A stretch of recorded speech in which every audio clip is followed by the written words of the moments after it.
sometimes you just don't know what's going to pop up Yes. and Yeah. going to surprise you. Mm-hmm. And all of a sudden something seems like a pretty good idea to Right. go that way. Instead of Yeah. going the way that you've been going, let's go that way.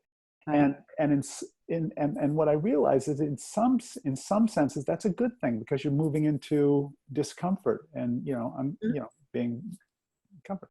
But if you are an addict, or if you're in recovery and you go, oh, let's look over here at the, I now have 40 marijuana dispensaries that have opened in the neighborhood. Let's just drive Right. by. When you start doing that, then you start getting into sticky territory.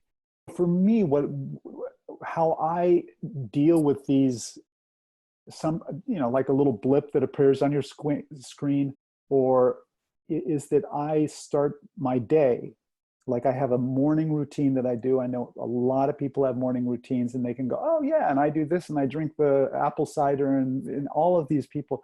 But for me, if I start off by doing something slightly physical, even doing some push-ups just to get my body, get a sense of awareness of my body and where I'm at physically, and then sit down and do a little bit of reading. For me, that's just a great way to kind of start the day and to kind of, a lot of people say, I'm going to own the morning. I don't know if that happens, but certainly if I'm reaching out to someone first thing in the morning, or if I'm sitting in quietude for 10, 15 minutes, if I've written something down, if I've gotten up and I've done something physical, to me it's always just, okay, let's get a sense of where I'm at today.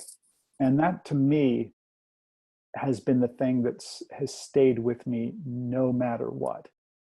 And this last, I'll call it a blip, that I had, it was always there. I was doing every single morning, and I think that that's what made things shorter and less caustic and less. And because my sense is that was always going to be the bottom line for me, and that then that was going to be kind of my touchstone, and then it's like you put enough medicine on the acne, and the acne will clear up, and it seems to have cleared up for a bit. So that's whenever I talk to anyone who's thinking about recovery, or they're sober and they've been sober for a while, a lot of times it's just, the strangest thing is that people will say, oh, I don't, they'll say, what do you do? And I go, well, I do this, this, and this. And they go, oh, boy, I really tried that, but I don't, I can't do that. Or I've tried that, I can't do that. But I go to meetings every single day. And I go, okay, that's great. Mm-hmm.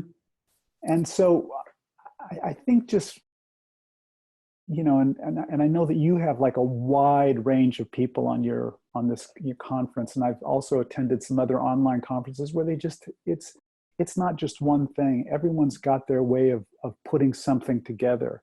Mm-hmm. And for me, if I want to feel bad about myself, which I don't want to do too often, but if I want to, I'll go, well, I should go to this, I should do that, I really should, because but what I realize I'm doing all along is I'm doing something that I've been doing for 20 some odd years very consistently, no matter what.